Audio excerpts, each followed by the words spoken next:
How many of you guys are familiar with geoengineering a little bit? Okay, I'll bet you I'm going to share some stuff tonight that is going to surprise you. Anybody know who this is?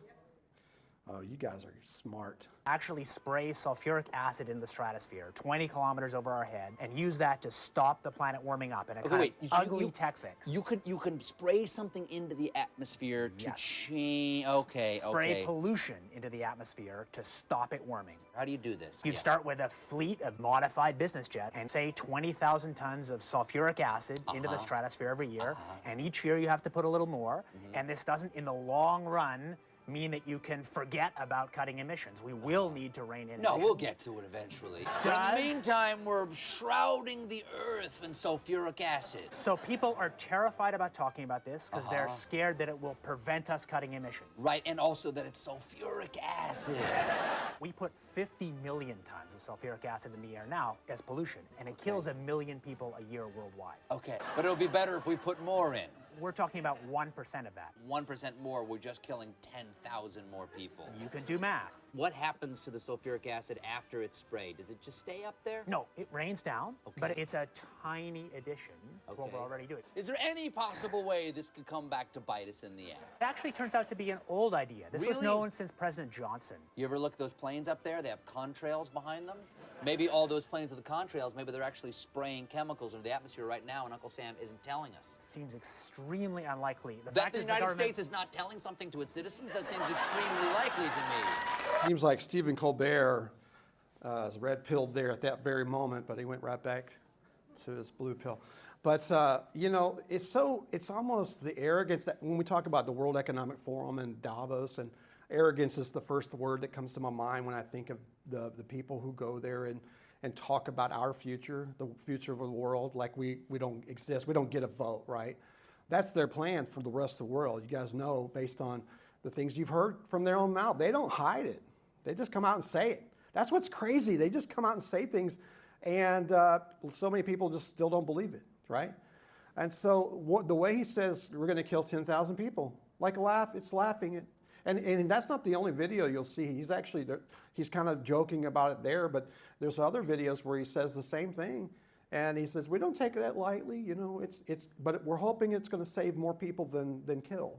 Like 10,000 people are going to die as a result of this idiotic idea that basically globalists profit off of. That's what it comes down to. So what is geoengineering? And bear with me if you already know these things, but I'm just going to go over the details in the basic way that I know how. So first of all, the definition is the large-scale intentional manipulation of the Earth's systems, which is our environment, right, to counteract the effects of what? Climate change. So it literally has the word climate change in the definition of geoengineering. So the point of geoengineering is to mitigate climate change, period. So you can't say geoengineering without having the word climate change attached to it, okay? So I'm going to tell you exactly what geoengineering is and what it isn't, but starting off with what is geoengineering specifically, okay?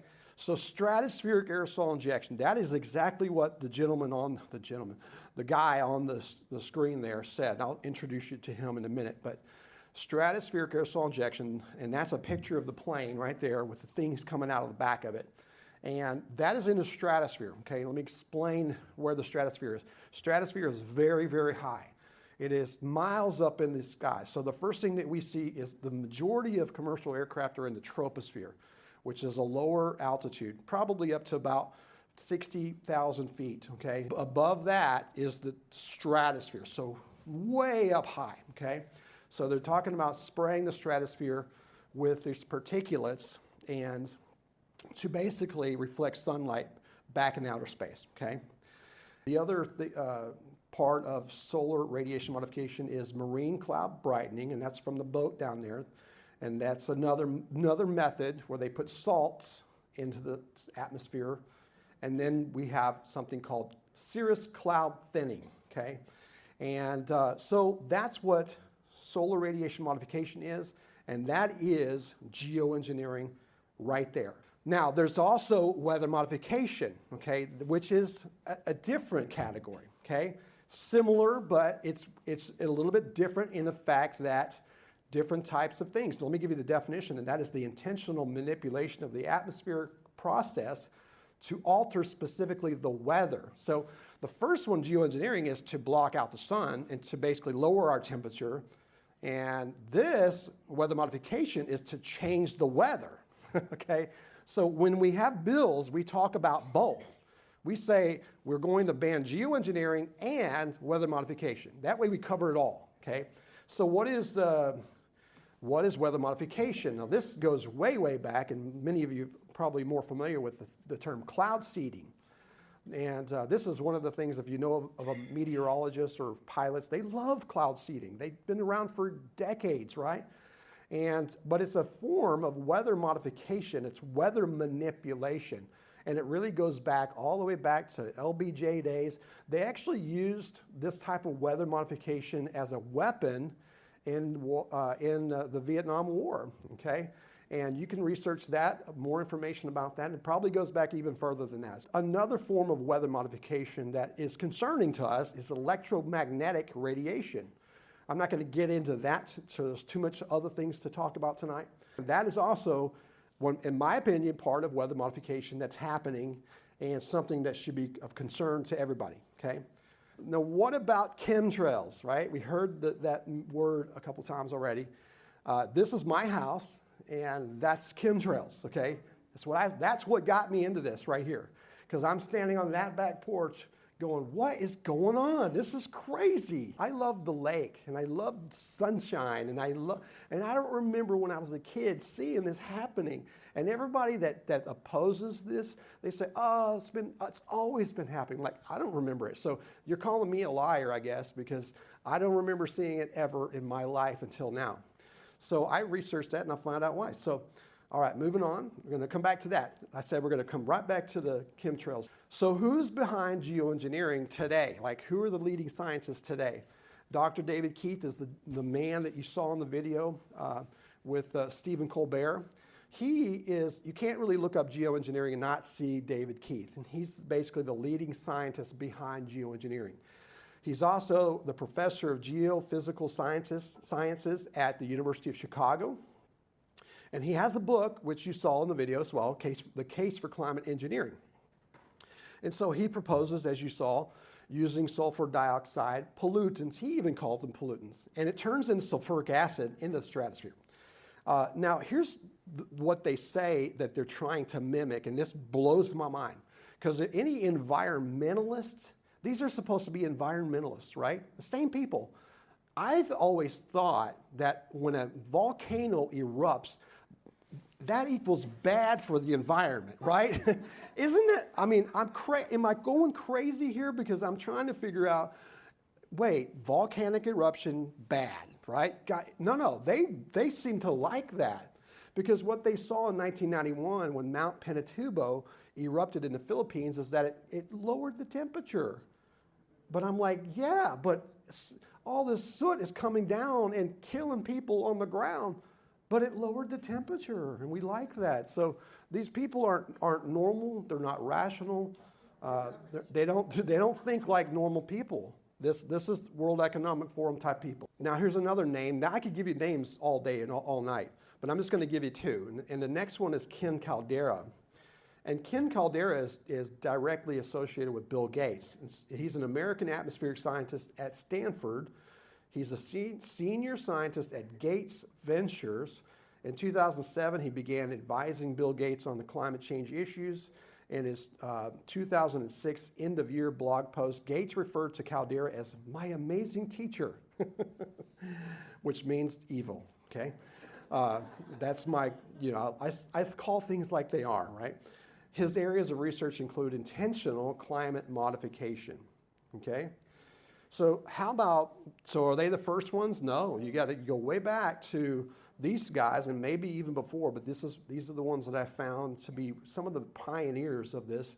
And Roger Revelle, back in the 1960s under LBJ, I remember I mentioned in the Vietnam Wars when they used basically climate engineering as a weapon. And So that's this guy, Roger Revelle, in 1965. He was a key figure in drafting a report for LBJ that discussed the role of solar geoengineering to offset climate change. So not only was he talking about using it in war as kind of the cloud seeding part, but also he's talking about climate change and doing the geoengineering stuff too.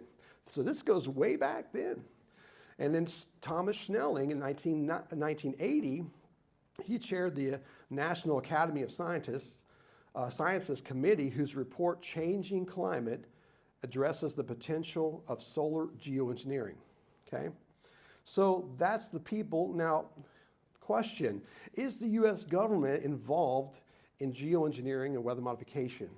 Of course, the US government. Now, that's another thing we learned in 2020 is that we've got some bad people in our government.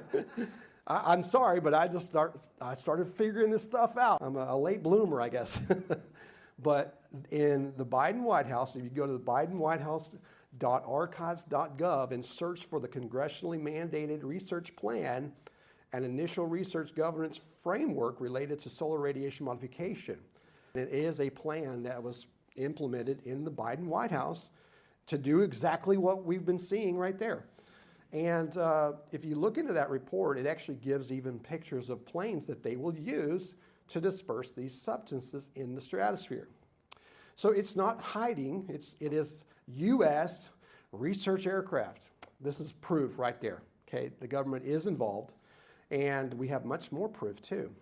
You recognize this gentleman right here. This guy right here is John Brennan. He's the CIA director. And listen to what he says about this.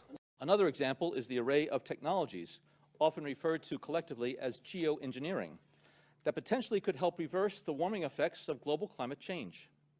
One that has gained my personal attention is stratospheric aerosol injection, or SAI, a method of seeding the stratosphere with particles that can help reflect the sun's heat in much the same way that volcanic eruptions do. An SAI program could limit global temperature increases, reducing some risks associated with higher temperatures and providing the world economy additional time to transition from fossil fuels. This process is also relatively inexpensive. The National Research Council estimates that a fully deployed SAI program would cost about $10 billion yearly. So a little bit more than childcare in Minnesota. Not much more. It's pretty cheap, right? Here's another guy that you may be familiar with. His name's Lee Zeldin, and he's the head of the EPA under the Trump administration, Republican. And listen to what he has to say about all of this. The fact is that geoengineering is real. It's something that the U.S. government has acknowledged for a long time. Solar radiation modification, stratospheric aerosol injection, marine cloud brightening, weather modification, cloud seeding. Some of this stuff has a history that's going back many decades. Some of this stuff has history of government funding as recently as over the course of the last few years during the Biden administration. So the questions that the government that the people are asking of government is very fair. There has been government funding that's gone towards some of these efforts.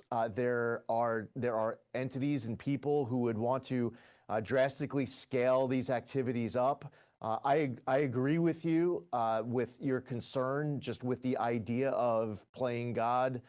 The solar radiation modification, the stratospheric aerosol injection, marine cloud brightening. There are these activities to make changes to the stratosphere or the lower atmosphere and try to deflect sun rays from hitting the Earth to instead send it back into space. You're talking about putting sulfur dioxide, a lot of it, for a long time, into the upper atmosphere, which, by the way, turns into acid rain. There are real health concerns with regards to these activities. You have people who just want to do it on their own, like try to get themselves, someone to hand over $1 billion to just go dump a whole bunch of sulfur dioxide into the stratosphere. And no, that doesn't sound good. It doesn't sound right. And all right, so yes, the government is behind it. And so you follow the money trail, right?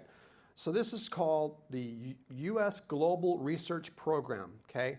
Now, the word research is used a lot when it comes to geoengineering and a lot of things, right? With vaccines and all kinds of other things. When they use the word research, that means they can get away with it without any kind of repercussions whatsoever. It's just research. And you can follow the trail starting with the money, and then you can also find in a lot of our major universities that they also have solar geoengineering classes and courses, and you can even get a degree in it. It's a lot of our universities and things like that. They're teaching our kids to become geoengineering, people. And so, but this is where the money comes from or goes to. There's 14 major federal agencies that get money for climate change geoengineering research, okay? And that's what this is all about. NASA, NOAA, those are two really big problems there. You guys see USAID, you saw that.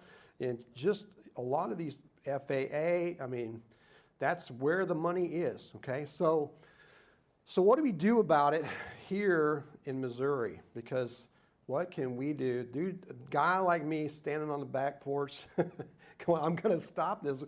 Well, this is a pretty big monster to stop, but here's a good start. How's that? And that is, we've got House Bill 2388 and House Bill 2656 that I co-wrote myself, and there we go. We have it, and it's, as of today, I got a call from both of these gentlemen saying that it's going to committee next Thursday, a week from today. And that is a big deal. I'm telling you, that is, to me, it's a God thing. Yeah. These gentlemen are amazing, amazing people. I also contacted Senator Mike Moon, and we also have a bill in the Senate, and that one is going to the Ag Committee, and we're going to have a major hurdles because big Ag is involved. Have you ever noticed that we're learning about big this, big that, big pharma, big Ag, big this? That means bad, okay? I've learned enough to know when you put the word big in front of it, it usually means there's some kind of conglomerate, like a big group of people who are ready to fight. And you know what? I don't care. I got nothing to lose. I'm going to fight them. So this is going to be going into the Senate. It will get a hearing as well. And so we're really excited about that.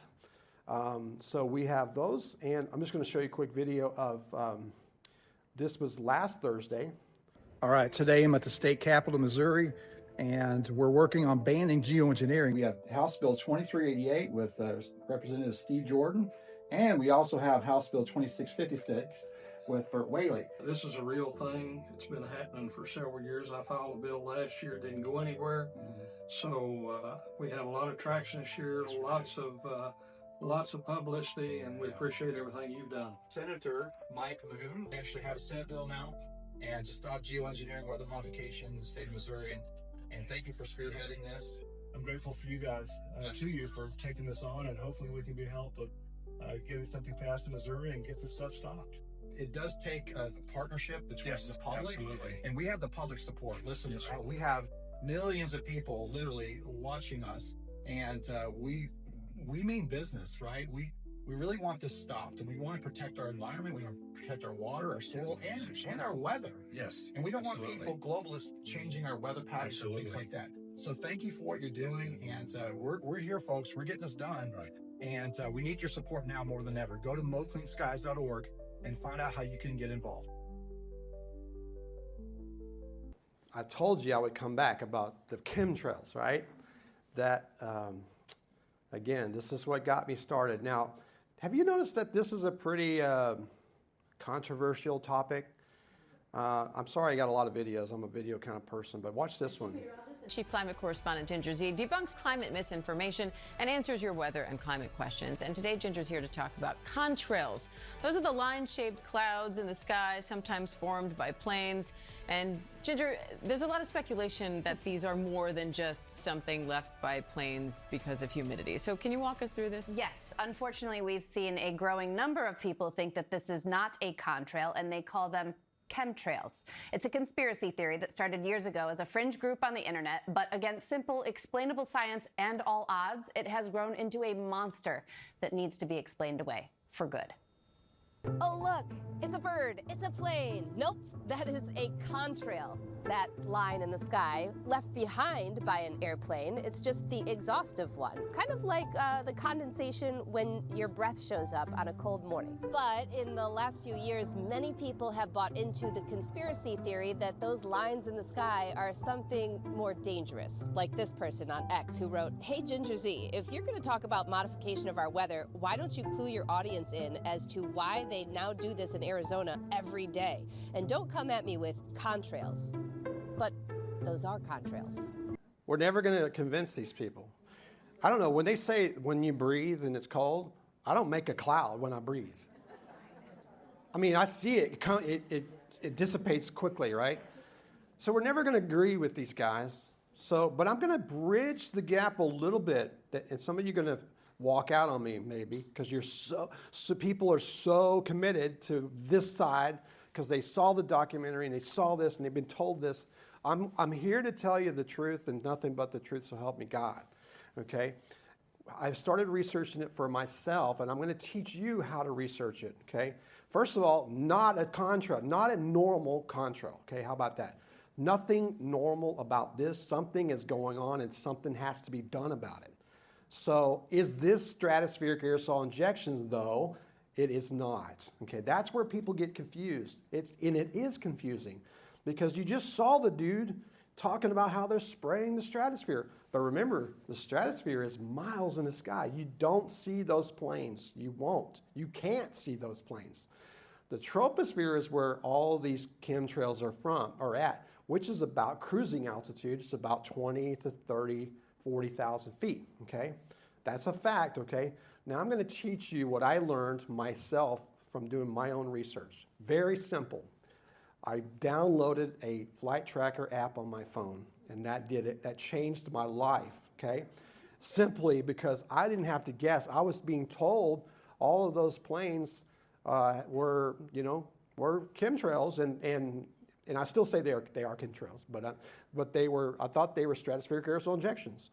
So I said, well, okay, well then they must be unmarked planes and that sort of thing. And I'm getting ahead of myself. I need to ask this question first of all. What jets do you think are leaving the chemtrails? This is a multiple choice. Yes.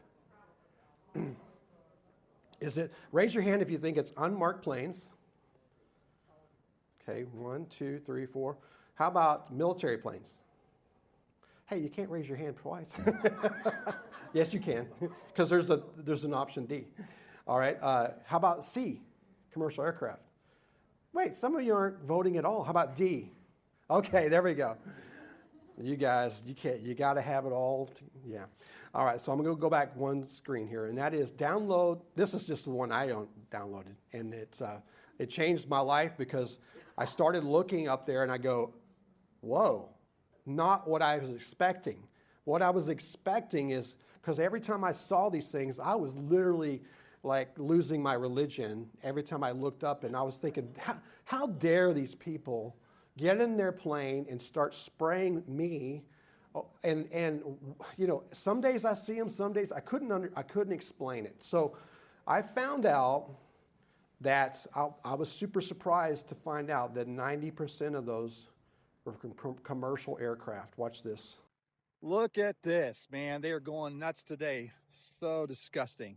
Do you know that I can tell you exactly who that is? I can tell you who owns the jet, where he took off, where he's going, what altitude he's flying, and I could do it in real time. Did you know that you can do that too? Let's find out who they are. Let's see who that is. Right here on the flight tracker, right there. That's him. Sun Country Airlines, flying at 40,000 feet, and left Minneapolis, is on his way to Longview. All right, how about this guy? Who is that? So that is Delta Airlines. Came from Salt Lake City, is going to Atlanta. Passenger commercial jet. Here's one that's on its way. It's a Southwest flight coming from Denver, going to Tampa. And I'll show you here in a minute when he crosses over. Bingo, there he is. left Denver, is on his way to Tampa, Southwest Airlines. It's actually getting harder to track them because the whole sky is covered now. 100% of this came out of these jets. Not a cloud in the sky today. So why is it important that I point this information out? Because if we're going after the wrong sources, then we're never going to win this battle. These chemtrails that are covering our skies, that's driving us all crazy, are coming out of commercial planes. I've proven it to you. Download a simple flight tracker app. You'll see exactly what I just showed you. Why is it that yesterday these same planes were flying over us? I could track them yesterday just as well as I could today, but there were no trails. So first of all, the reason why they're doing anything at all is because the fuels are laced with nanoparticulates of heavy metals and high levels of sulfur dioxide, which turns into sulfuric acid, covers the sky. And what it's actually doing is it's creating clouds, okay? And how that happens is it mixes with the conditions. I call it emissions in conditions. Today's conditions are very humid in that altitude. So there's a lot of ice supersaturated regions up in the sky today. Yesterday, there was none.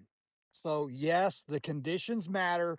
The conditions determine whether you're going to see them or not. That's why I can predict if you're going to see chemtrails tomorrow or not.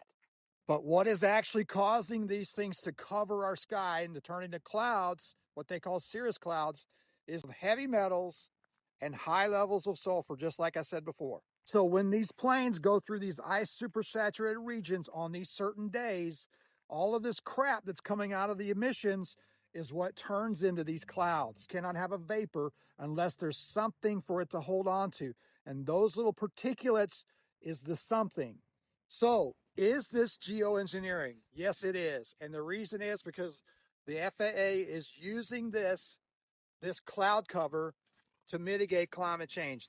There are 14 major departments of our government, including the FAA, that have climate change research agendas. Millions upon millions and millions of dollars flow through these departments in the name of climate change. They know exactly what I'm talking about. So what we have to do is we have to insist that our federal government stops playing with our environment and stops using climate change as an excuse to do it.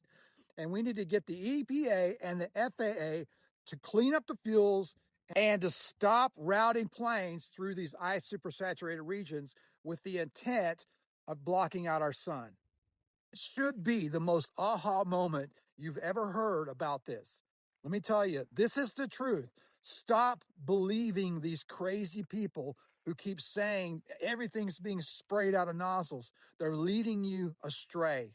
And as long as we're chasing our tail and going after the wrong sources, nothing's going to change. This is why, Florida, you cannot change these chemtrails. You're not going to stop them.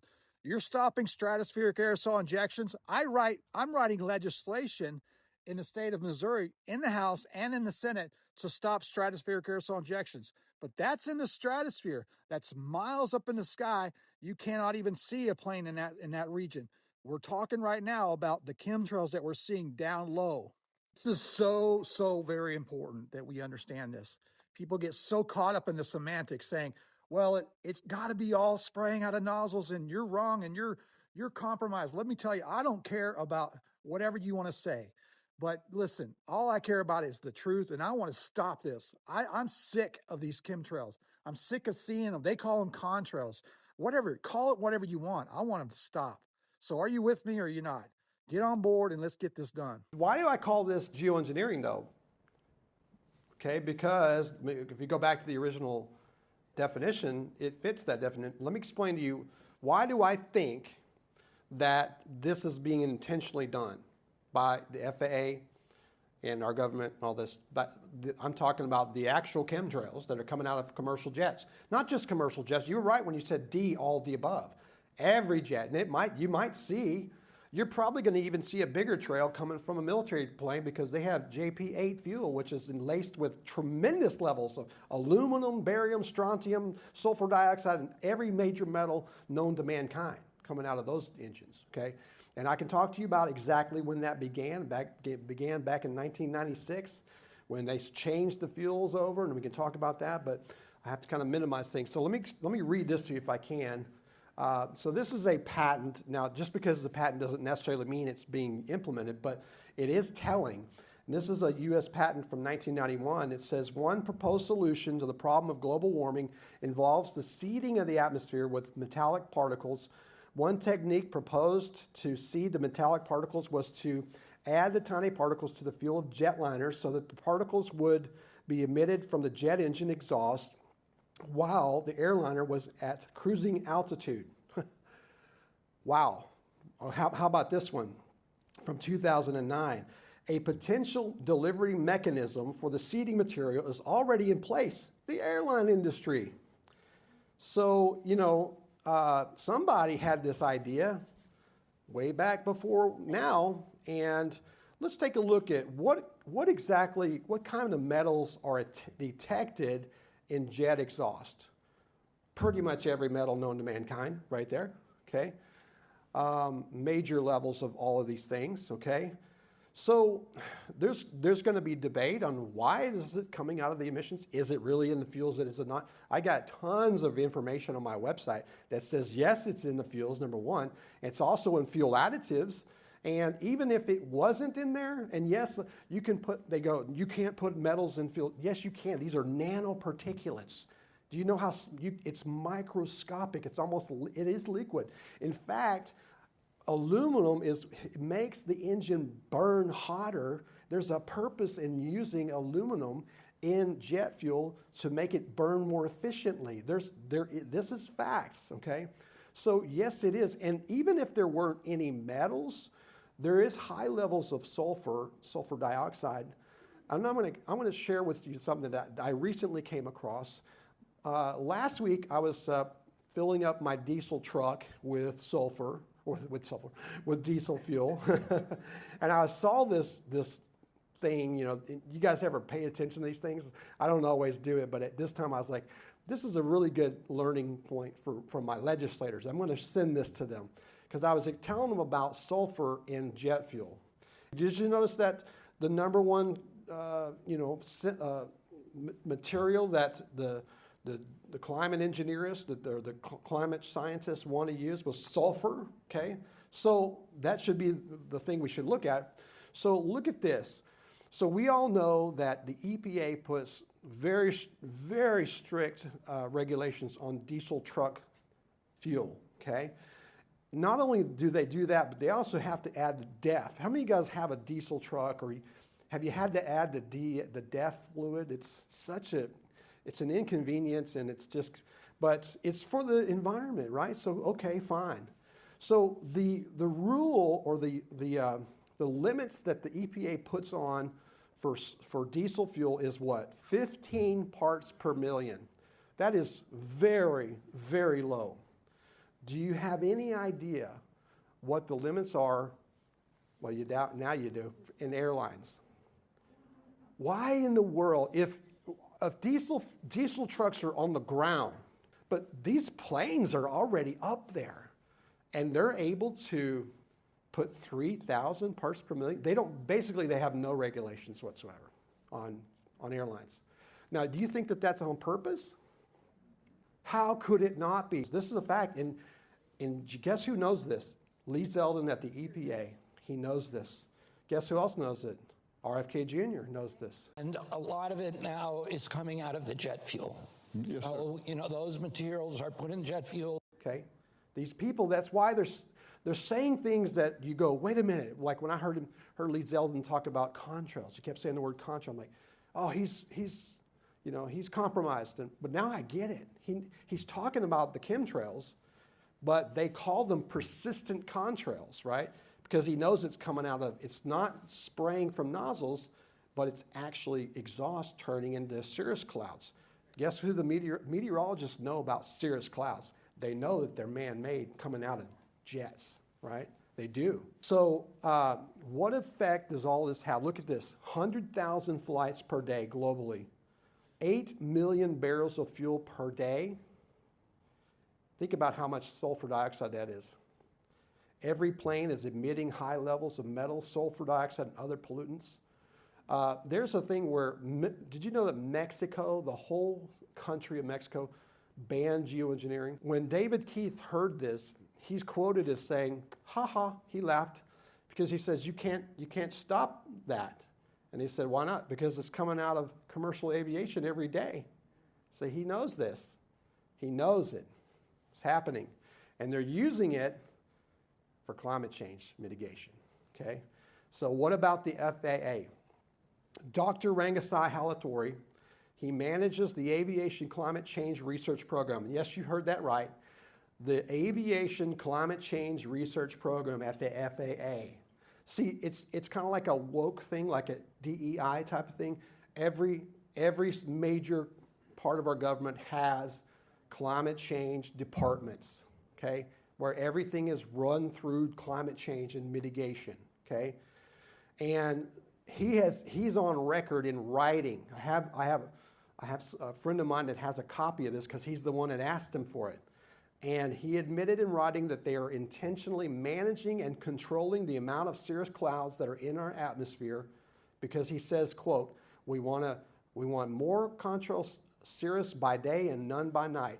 Because what they're figuring out, have you noticed that they're saying that these things, what they call contrails, are starting to create a warming effect? So here's some information on that. I'm getting close to the end here, and so bear with me. So what hope do we have? Look at this. Does that look familiar? You see how those are coming right out of the engines? This is an actual contrail research roadmap that recently came out, and you can look it up. And it's by the FAA, by NASA, and by NOAA. This is something that they researched, and I have a copy of it right here as well. And the study says basically that the trails are causing a net warming effect by blocking the heat in like a blanket, okay? They plan to reduce, so here's the good news. They say they plan to reduce the persistent contrails in about 25 years. 2050. Did you hear that? Is this on? 2050. I don't think that I'm going to wait till 2050. So what can we do? How many feel like you've learned something on this? This doesn't get out. I did my own research, and that's where it came, and you can do the same thing. We have to go after the right sources. The problem when in places like Florida, they all believed that they were going to stop the chemtrails the next day. And I said, you're not. Same thing in Tennessee. I'm telling people in Missouri, we're not stopping the chemtrails that we're seeing. But we are stopping the other stuff, and we're making a statement to say, don't come here. You see, there's private companies that are planning to come here and spray our stratosphere. There's lots of them, okay? And we have to stop that, okay? We don't want more. But we are also going to go after the EPA and the FAA. That's why I said started in Missouri, but now I'm at the national level, because in order to stop the chemtrails, I got to go to the FAA and the EPA, because the states cannot stop a commercial jet flying over the state of Missouri. You just can't. You can't do it. So we're developing a petition that's going to have a lot of people behind it, and to the FAA and the EPA, demanding that they implement, here's this, listen, contrail avoidance programs to clean up the fuel emissions, okay? Let me read this to you. In 2023, Google AI, in partnership with American Airlines and Breakthrough Energy, tested a method to reduce the climate impact of flights by using AI to forecast and avoid contrails. Pilots used AI-powered contrail forecast maps to adjust the flight paths, successfully reducing the contrail formation by 54%. So the FAA has what's called a new system called Next Gen Transportation System. This is a supercomputer system that routes all the flights. Inside the system is something called the Aviation Environmental Design Tool. And this system tells the planes what altitude to fly at, how much fuel to burn, etc. And it takes environmental concerns into how it routes flights. This is why you see the grids in the sky. They're turning aviation pollution into an active geoengineering program, okay? What we have to do is tell them to do the exact opposite. We demand that they do the exact opposite. If you ever want to see the sun again, we have to go after the right sources. So we have to tell them, we demand, we're number one, we're aware, we know now, we know the truth, and we know, number one, that you can avoid these supersaturated regions by routing planes around them. Now, is that going to fix the pollution? No. That's something they got to work on with the fuels, okay? That's going to take a very long time, maybe to 2050, fine. No, not fine, but you can't fix that overnight, but you can fix this problem overnight. Literally, they could avoid these supersaturated regions. They're not very big, okay? That's why you see when you see a plane and it looks like it's turning on and off, it's going through these supersaturated regions of high humidity there, pockets of humidity. They're not turning on and off. They're just going through the humidity, and that's when it's creating the cloud there, creating it there, creating it there. There's dry pockets in the air. So lastly, how can you help? How can you get involved? Go to our website. If you would take a picture or scan that code, that'll take you straight to our website, and you can sign the petition, number one, which we have 10,000 signatures already. So sign the petition, because we're going to walk in to the committee and dump that right on the table. All these petitions, right? Educate yourself, number two, and that is we have a resources page that you can learn everything, lots of information. Number three is contact the legislators, and you can do that on our website. Number four, donate. Okay, now here's the problem. We just found out that we have committee in about 2 weeks where we have to go and testify. If I'm going to have to fly somebody from, South Carolina or LA or wherever, I got to have the money to do it, and I've been paying out of pocket. And I don't mind that, but it'd be nice if I didn't have to. So I will do it if I have to, but I never ask for money, but I'm telling you I need money. We have to have some money to get these people flown here. We can't ask them to do it for free, or not free, but we can't have them pay their own way here. Just not practical. So the other thing is we need people to show up to committees. So what I'd like to do is for you to get in contact with me, and so we can tell you when the committee's going to happen, and we want you to show up you guys are the right people. You guys know how to do this. Go show up. Thank you so much for having me, and appreciate you.